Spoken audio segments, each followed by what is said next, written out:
Good afternoon to all of you. Welcome. Welcome. My name is Stephanie Gary. I'm honored to say that I am the president of Illuminate.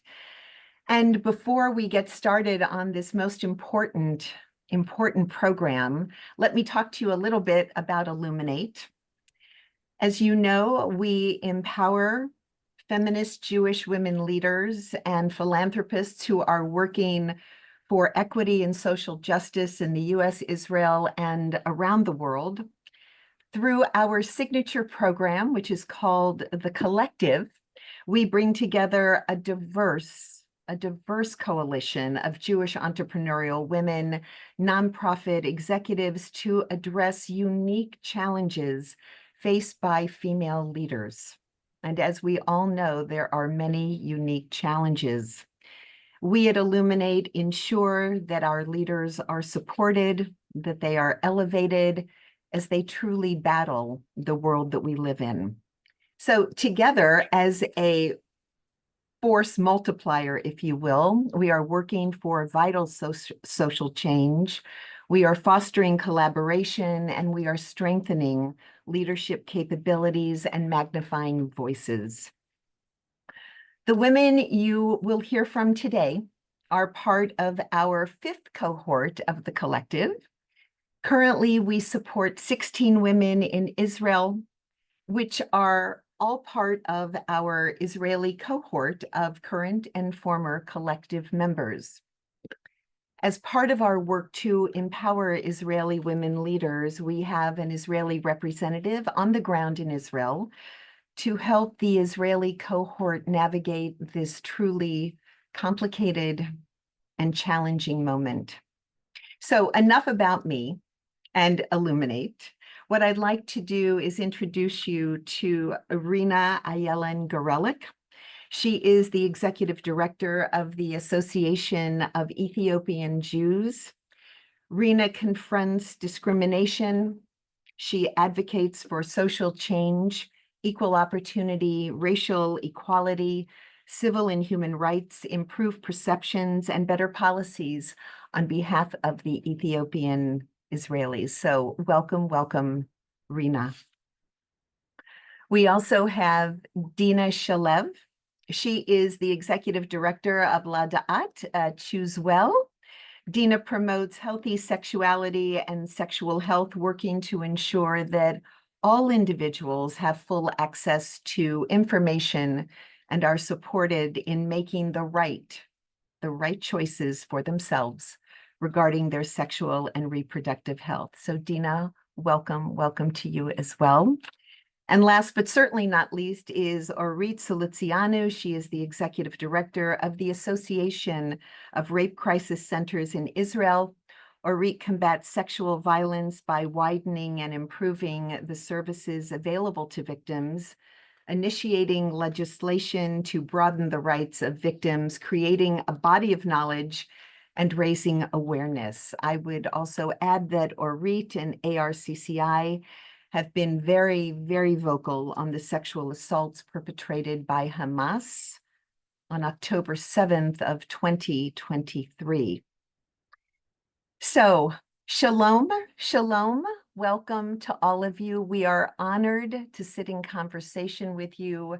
It truly is a privilege to be with all of you. I do just want to add that if anyone has questions or comments, please put it in the chat, and we will do our best to incorporate if time allows. Today, we are reflecting on life in Israel since October 7th of 2023. And it's really interesting because now we have to say 2023, right? Because a year has passed. Today is day 368. And please know we as a community here in the States and wherever people are calling in from truly have their arms wrapped around you from afar. So, I have to ask you the question that everybody asks you, and the one you probably are tired of answering, but I'm going to ask you, how are you? How are you in the midst of where you are, where you sit on this day, and tell us what you're doing to take care of yourself. So please, you can all unmute yourselves and jump in.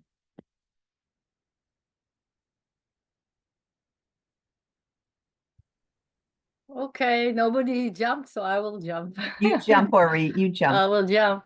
How the question in Israel, when anyone is asked how are you, it's even a little bit not politically correct to ask. So usually we say the same as you or something, So so this is my answer. The situation is so crazy, and that's it. That's the world. That's life. Now it will take a long time. Um, from the 7th of October till today, no good news. No good news have come, only deterioration of the situation.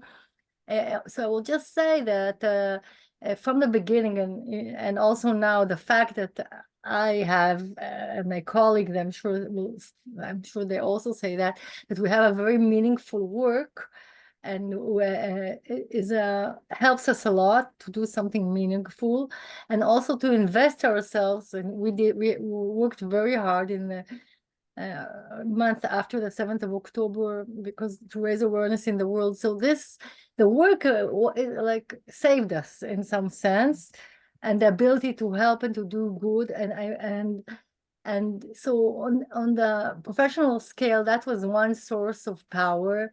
And also, everyone, well, I think about myself, I try to look at the little things in life and remember that there are still little things in life. Like now is autumn, before it was summer, a new baby is born, all the kinds of things that give you a little bit of happiness. Because, and I'm thinking, the Jewish people have suffered a lot, and we've gone through so much turmoil and came out of it. So in the end, one day it will finish. But so you have to think about the small things, because the big picture is not so optimistic right now. Yeah, yeah. So true. So true. Thank you. Dina, Rena, either of you, please. I will jump ahead, and I'll just have to agree with what Orit said about the situation being very, very difficult these days. We are at a war almost a year. We have 101 hostages still captive at Gaza. We are in multiple fronts, fighting against all kinds of enemies from all over against us. So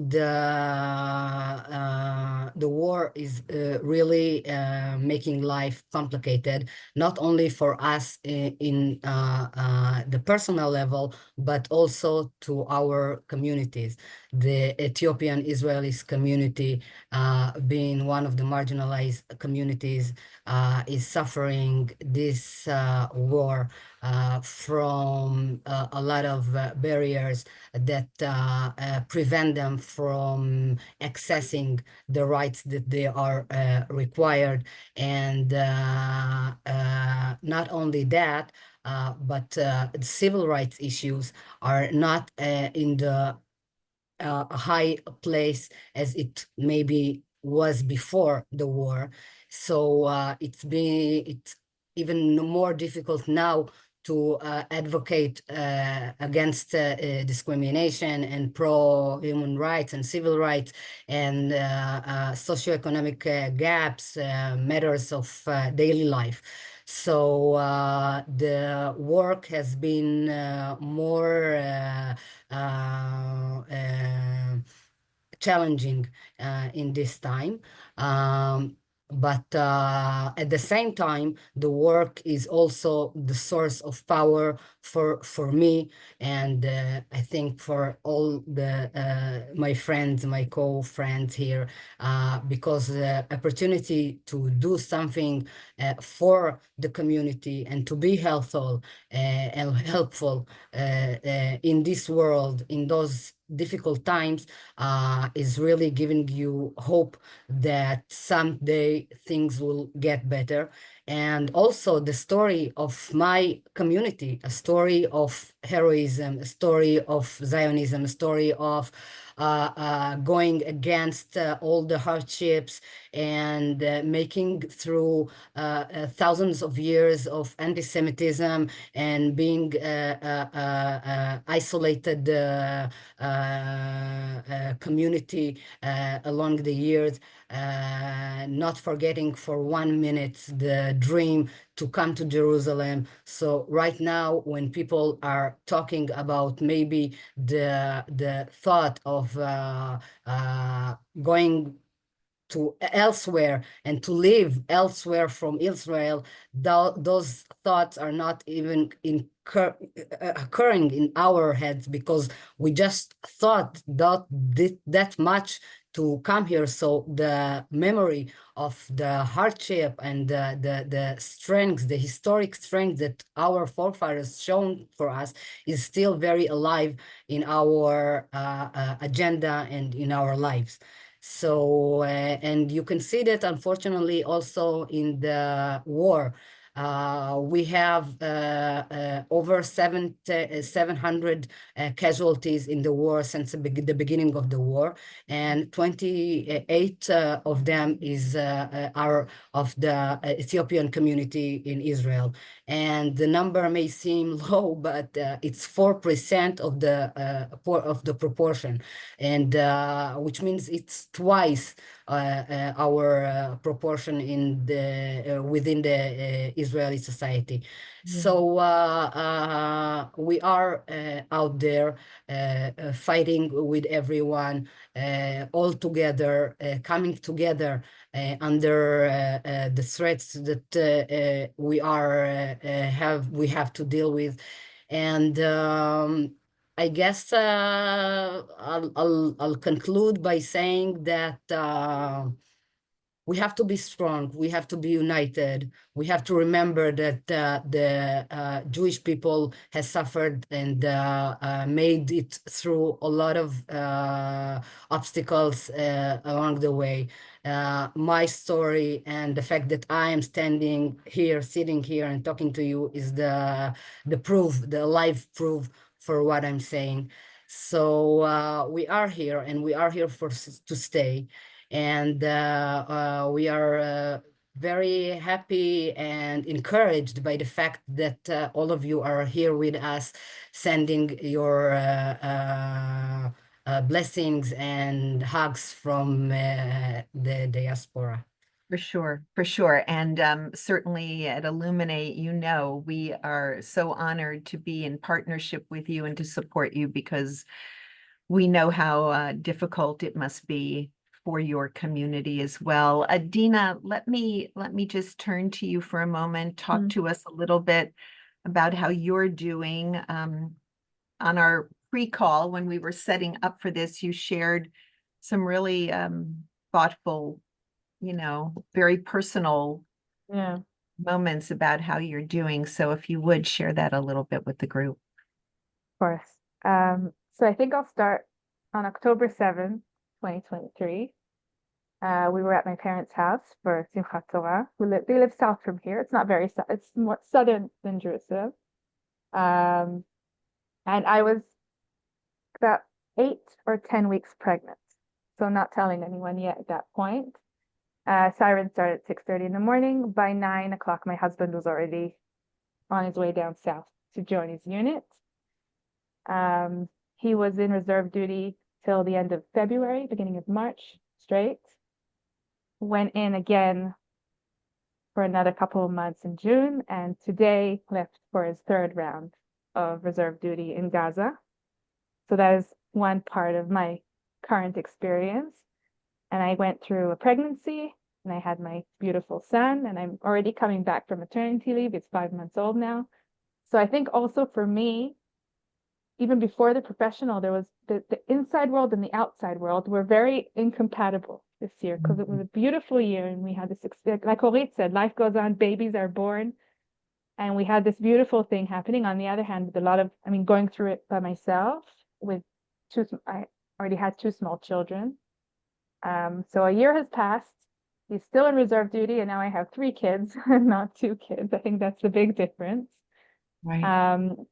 So that was, I mean, that's one challenge to go through as a woman in Israel. And I'm saying this, I'm far from being the only one going through this. And I think it was also, and also my colleagues going through, like my workers. I had one staff member who her husband was also drafted. I had one staff member who herself was drafted for about 5 months out of the year in reserve duty. So also running an organization with all these changes, having to be flexible. And as we were talking about before, I also work with a mixed staff. So I have Palestinians in my staff. So also going through this, us having very different experiences of this time. So and having all to deal with this like feel the difference between what's happening inside and outside, also within the organization. I was just talking about this with my staff today because we were doing like a, Happy New Year kind of toast. Yeah. And I said it's crazy how different our inside world and the outside world was, because we are, as my friend said, the work was so rewarding and it was so good to be able to do something, and that was a lot of our self-care. I also say little kids are also good for self-care, because on the one hand they're a lot of work, but on the other hand you have no time to think about anything else. Right. Right. But we even had we grew this year. We did amazing projects, and we and all these good things, and partnership and everything happening between us. And on the other hand, with like just the worst year ever happening. So I think that's a lot of where I am now. Yeah, and being able to hold both of those things at the same Yeah. time and juggling. So let's talk about your work before October 7th, how you as a CEO had to pivot your work. Or Rita, I want to start with you. How did you, and I know you've done a lot, how did you pivot, and what were the challenges to your organization over this past year? Well, I want to tell you the truth that when on the 8th and 9th of October, I was really, I was like very scared, like in the beginning, that the war and what happened, when we didn't know yet exactly what happened, would take our, like, would maybe even ruin the organization, because because we always have, all our work has to do with public attention, government attention, legislation. I was really worried what's going to happen. But then 2 things happened. First of all, the immense of the sadistic thing that happened slowly turned out. And second, we also understood, and it took some time, that our regular clientele, if you may say, or the people who we help, were very much influenced by the war. So from the beginning that I thought, oh my God, what will we do now? How to be relevant to the situation. We found ourselves very, very active, first of all, in collecting information and data and writing the first report that was published about the sexual violence of the Hamas. It took us a few months till February till we published it. And from the time we published it, I and my colleagues, for a few months, we worked at talking about it. And then afterwards, we started to encounter the backlash or the disbelief, which that was very, very disheartening and unbelievable, but it still exists.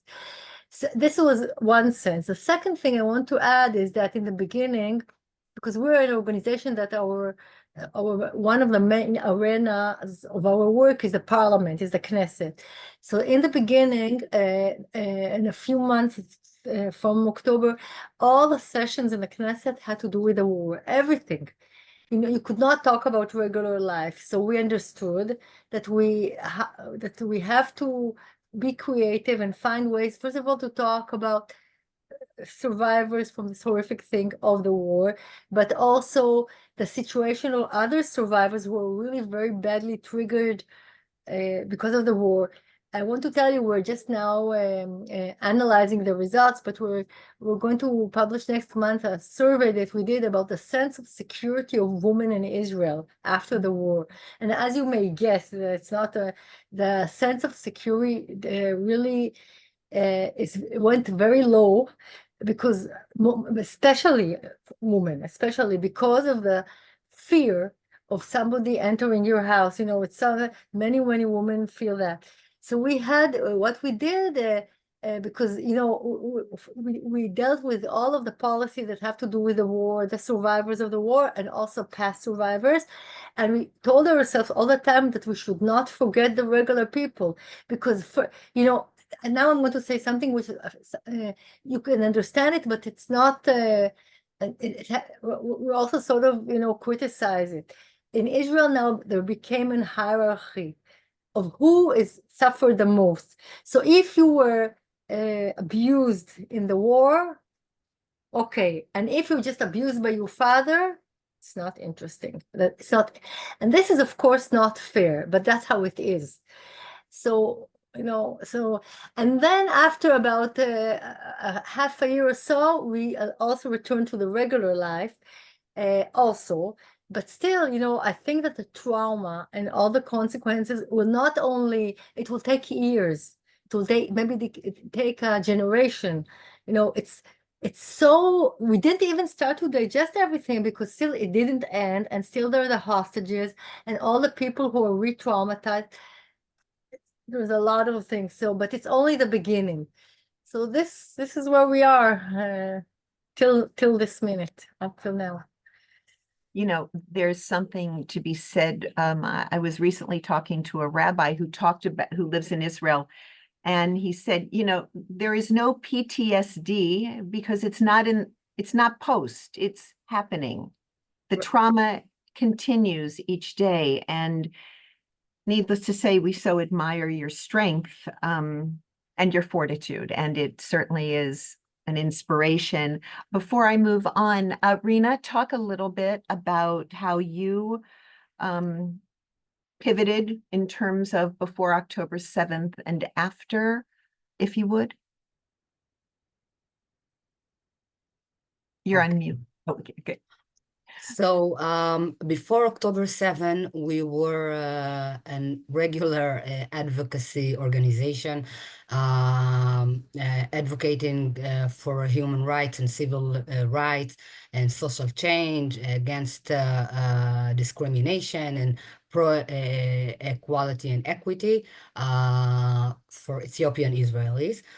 We were mainly busy in the last couple of years fighting over policing and making reform in the police and fair employment in the public sector.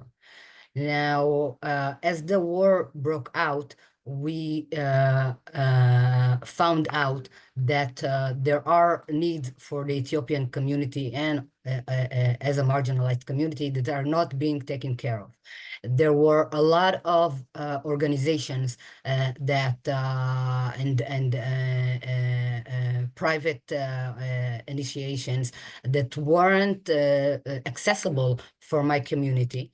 And so what my organization did is that we, one of the main, the first thing that we did was to create a database of more than 600 organization and initiatives, so that people could access the proper and suitable information they need. We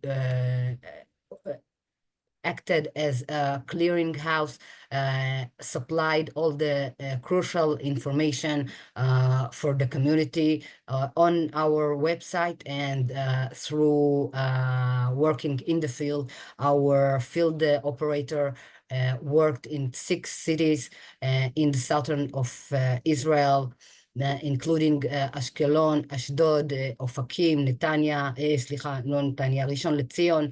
And so And we mainly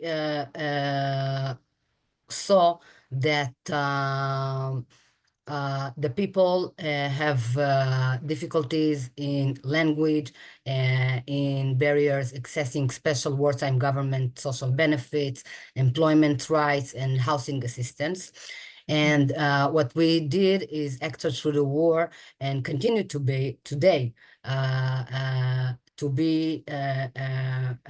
to make collaborations between various organizations, initiating community outreach and advocating on the local and national level for best practices for the community.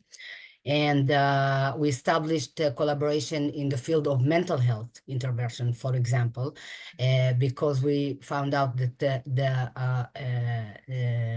help that is provided right now by the organization is not suitable for the community we represent. So we provide culturally adapted community psychosocial resilience assistance in cooperation with other NGOs.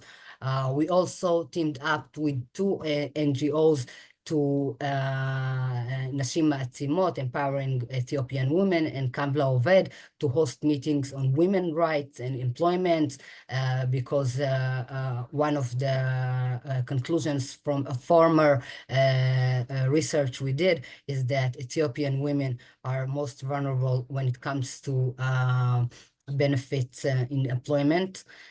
Also this summer, the Knesset passed a very important law about expunging Ethiopian-Israeli criminal cases through the initiative of MK Dr. Tsega Melaku, MK Pnina Tamano-Shata, and MK Shlomo Moshe Solomon.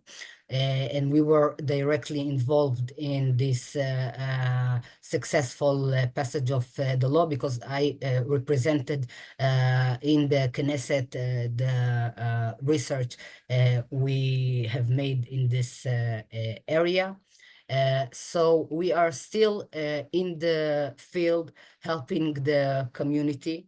And we are hoping that the situation won't go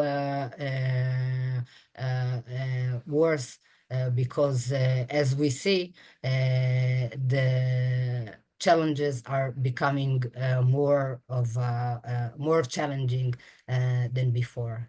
Sure, for sure. And to you, Dina, talk a bit about, and again, we discussed this the other day, before and after, how things have changed, and of course, internally within your community and those you work with as well. So for us, I think the first question, I'll say also, like, not the personal level, but we had a big conference that was supposed to take place October 12th, 2023. Really groundbreaking, mixed Hebrew and Arabic, multicultural, about sexuality in Israel. I'm happy to say it's happening this December, finally. So that was like the first blow. We had this, we're in a peak, we're going to do this beautiful event, and it was canceled. And when it started, so what we do in Ladakh is we have counseling centers which give individual guidance, a lot to do with abortion rights and help and things to do with contraception and all that. We knew keeps going. I mean, that's not a service to stop. It's always needed. I think similar to what Orit said with the helplines, that keeps going. People always have needs. That's the first thing we knew. Women will still have needs. People still have needs. This can't stop. Yeah. We work in schools. We do sex education. The schools were closed for the first few weeks. And we also asked ourselves, will anyone be interested in sex education, right after whenever they go back to school? And it was also scary for us because that's our source of income. One of our main sources of income is like the work we do. So we took the time to wait, to assess, to learn the field, to adjust our materials a little bit, because the children were exposed to terrible footage and stories, and how do you deal with that in classrooms? And I'm happy to say that once the school came back, they were very much interested to keep going with the program. And teens even needed it more than usual because, parents aren't as available to talk about things.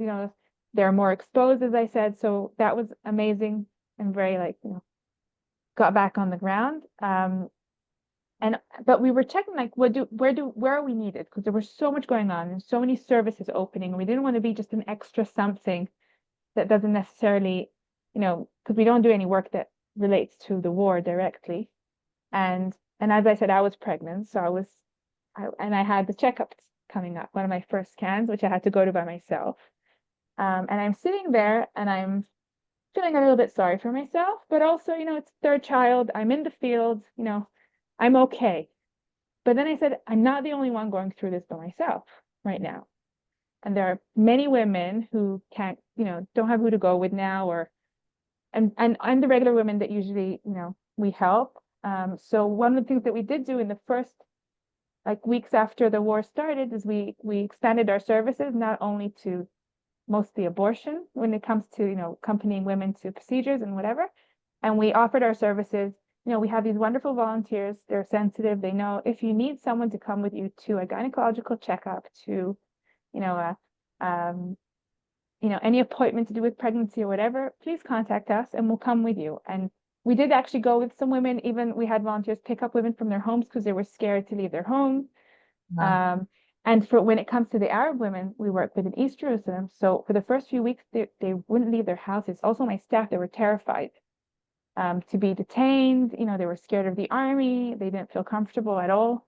And so also Arab women from East Jerusalem who in regular days, West Jerusalem isn't accessible to them, was even Mhm. less accessible. So also we had our volunteers pick them up with a car and take them to places and help them with these things. So I think that was a big thing we did in the beginning.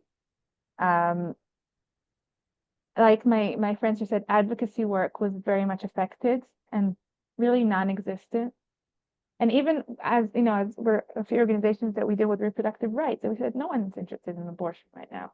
It's not the time. I mean, it's not the time to talk about it. It's not time to move forward initiatives in the area, which was really depressing. And I think it's still not the time. But we've been doing again things around getting ready for. We still have a very, very conservative religious government. And our women's rights are still very much in danger. They just don't have time to deal with it right now. But we still need to be on, safeguarding our rights. And I have to say, as you said, like internally, so it affected my staff very much because, as I said, we're a mixed staff. East Jerusalem women are considered Palestinians. They identify as Palestinians, and it creates a lot of tension.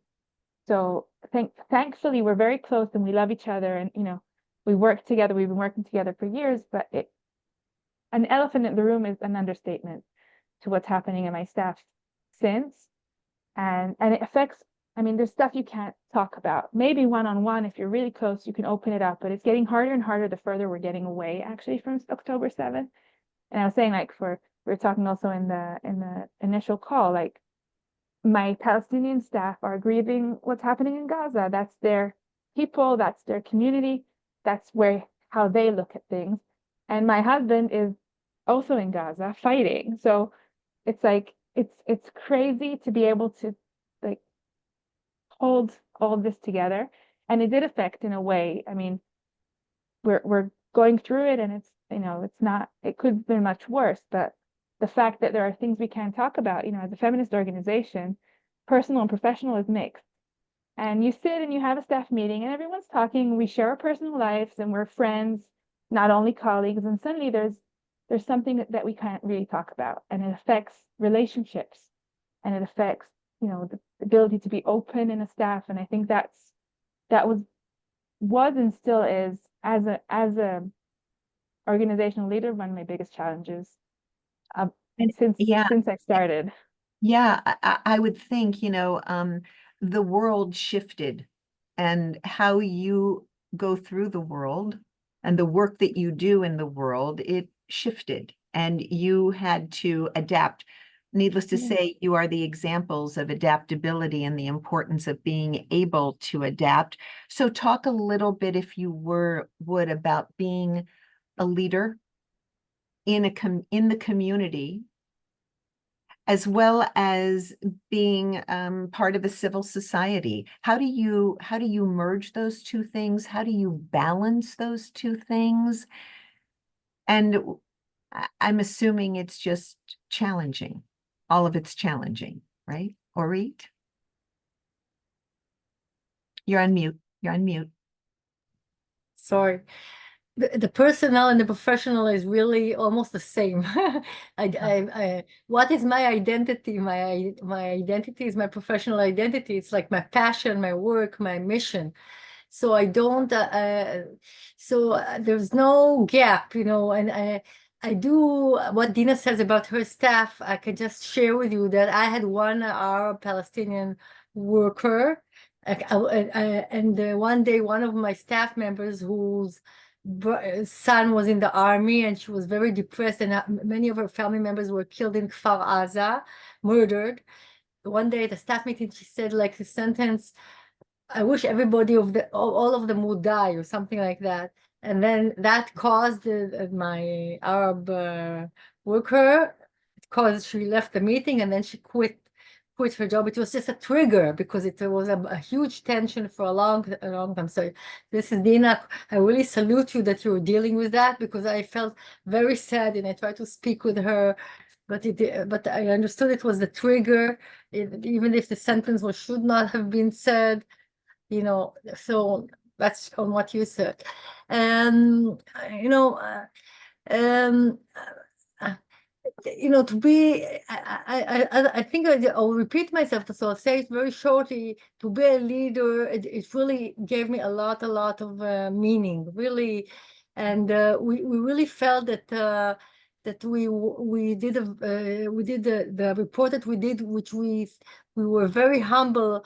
Our expectation of it were very humble. In the original expectations was just to send it to Pamela Patton, the representative of the UN on sexual violence in conflict. We did not at all anticipate it would create such international interest. So it was something that we felt that we contributed to the narrative of Israel. Tried, you know, because there's such disbelief in the Israel towards the Israeli government, huge disbelief. So that's why many wanted to hear us, because we're not the government and we do not get money from the government. So it really, I think it really saved me from in this beginning, in all these months, because it was so hard and so depressing, and no words to say. So just doing that and talking about it and explaining it, and people wanted to hear. And I think I just will add one more thing. It's what happened in this past year, and I'm sure all of you will agree that the strengthening of the connections between us and you and other friends in the United States was something that I have never felt before. It was never like that. And it's like this understanding that we are all part of the Jewish people. You're there and we're here, and we're together in this destiny, and each one does their fight and contributes whatever they can to fight that. And this was something, I think it was really meaningful, you know, because I think many people in Israel understand a lot more deeper the importance of the diaspora and the connection with our family in the world, and that's amazing. I think it's amazing, and I think it will have a huge impact, a positive impact later on. Yeah, for the future. I totally agree. And you have to know, from our perspective, being connected to you for a variety of reasons is so meaningful and allows us to do our work, to sit forward at the table and to know that, you know, we're making a difference from afar. You know, before we move on, I want each of you just to say how long you've been with your organization, because I think that's pretty interesting. Orit, we'll start with you. I think I'm the most veteran. I know you are. I'm 11 years with the mother organization. Right, Rena, for you? 3 years. 3 years, right? Yeah. 3. right? About And Dina, 10 years, but 10 6 years. years in this Dina, country. you're 10 years? I thought I that. moved See? my way up. I started volunteering 10 years ago. She's catching I up. moved She's my way up catching the up. ladder. Okay. Yeah. Well, Okay. it just So- shows you how you had to dig in. You know, 3 years is still 3 solid years of doing things a certain way and then having to change. There's so much I want to get to, but let me just Yeah. move on for a moment. Something we observe, something we see, we talk about how few women are at the negotiating tables, right? We talk about this, we talk about it, we see it.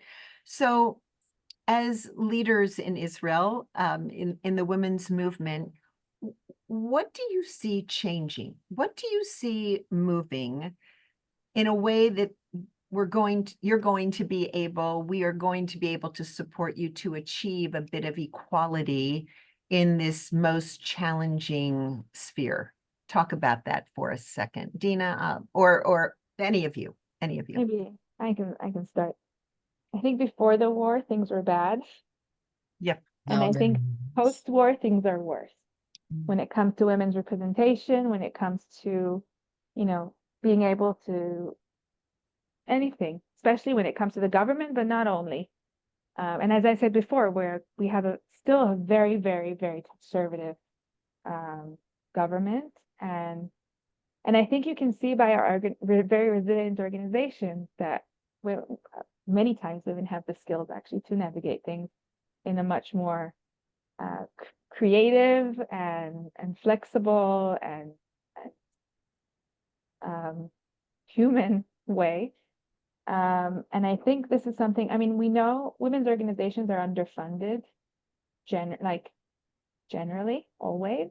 And again, with the war, with the funding shift, even less. And I think that's one of the strategies of us being heard more and getting women in places of power is being able to nurture them, being able to fight. I think the three of us we do also legislation, fighting many times for women's rights and, places where we need to be heard, and we need more women in power, also not only to fight for women issues, to fight for all issues. I mean, most women who come to power, most organizations that work with women's rights, in the end, we find ourselves fighting for women issues.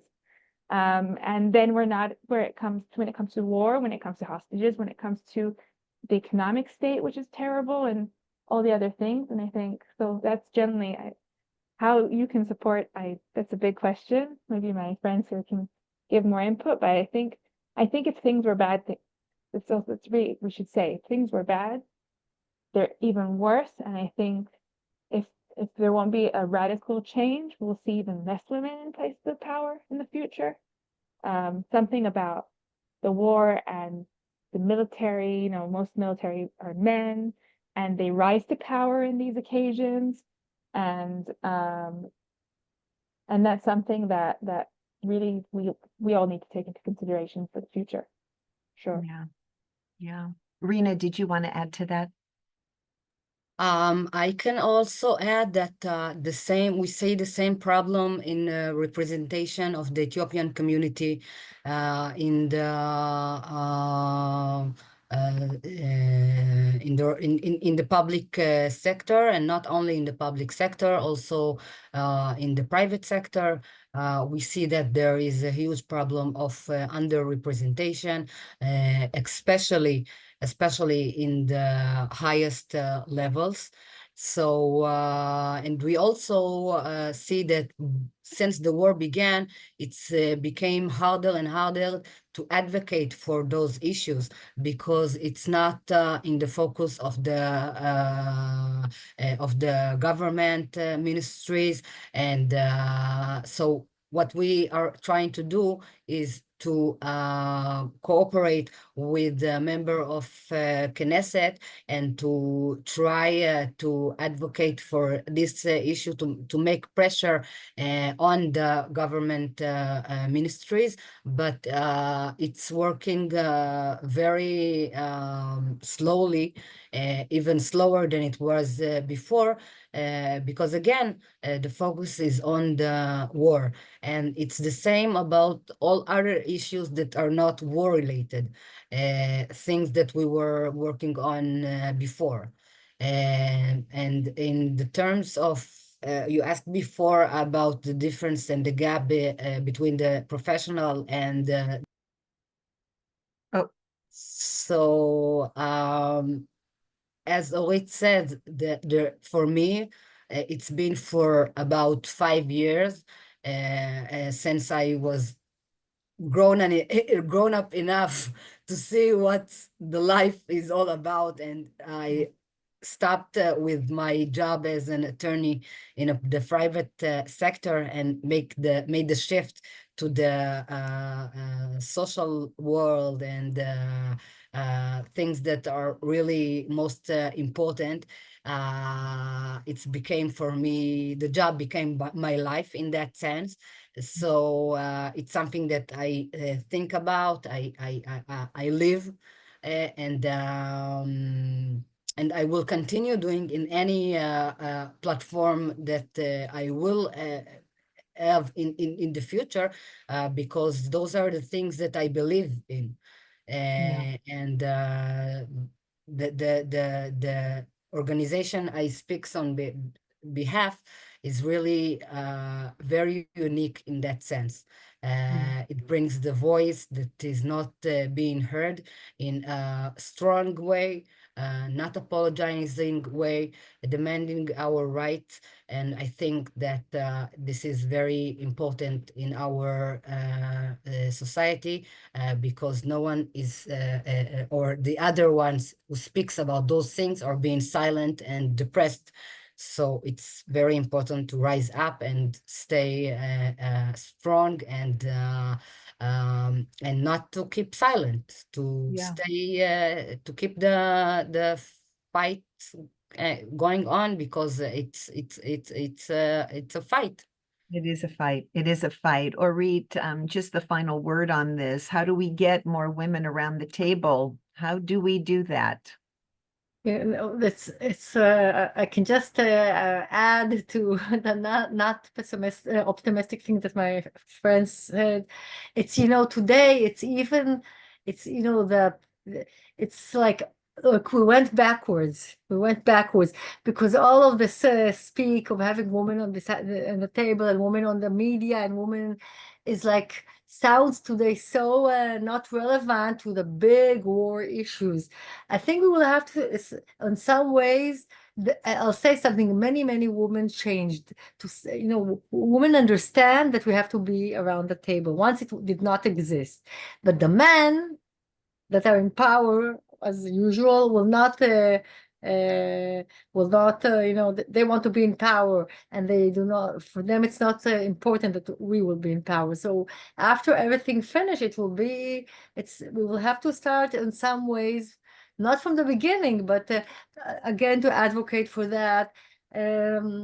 Yeah, it's the generals. This is the era of the time of the generals. On one hand, I have to say thank you, generals, because you are saving our lives, right? On the other hand, the generals, you know, are generals, and they're very militaristic, very hierarchical, powerful. So when the war will finish, we'll have to combat against the generals to give us some room in everything. But it's not now. Now nobody is interested in that. Well, I'm Unfortunately. hopeful that women in Israel will look to wonderful leaders like you who are doing such work and take a second look at where they stand in Israel and how we can move forward, how you can move forward in the state of Israel to ensure that women are at the table. I think, you know, it may in fact make a difference. So before we have to close, talk a little bit about just something, and I know, Dina, you are busy nursing a baby right now, so only if it's convenient to talk, fine. If not, no problem. Look, this is multitasking at its best, and there you are. So if you would talk about a thought you want to share with the audience in terms of support the work that you have found us doing through Illuminate.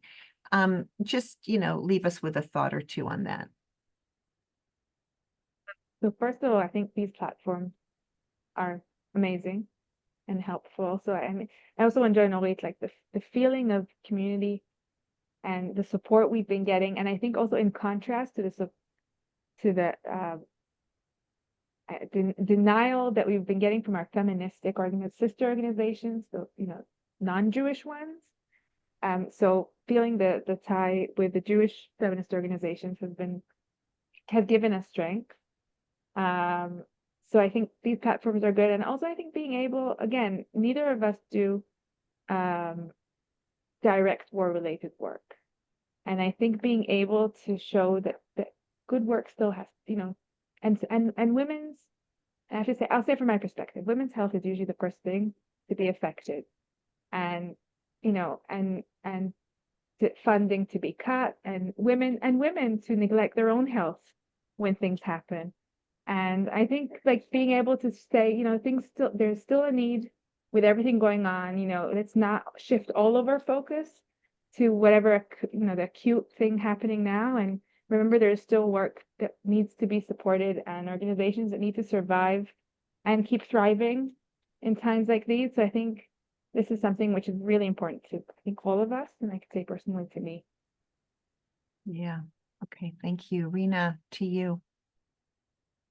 I think that, again, going back to my story, my community, I will say that one of the most important values of the Ethiopian Jewry is really the brotherhood and the togetherness and caring for one another.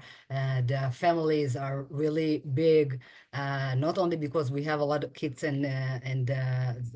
but because we see and we consider a lot of people to be our family.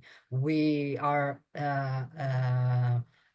counting generation and generation, and they are all till the seventh generation. They are our family, and family has something, has a meaning, has a big meaning. The meaning is a meaning of support, a meaning of not being alone, a meaning of having shelter, of defense in times that the state wouldn't offer any defense. So we are here to remind all of us not only those values, but the story of the Jewish people, and really, again, the support that you give us, the fact that you are with us, and we know that we are with us, giving us a lot of strength.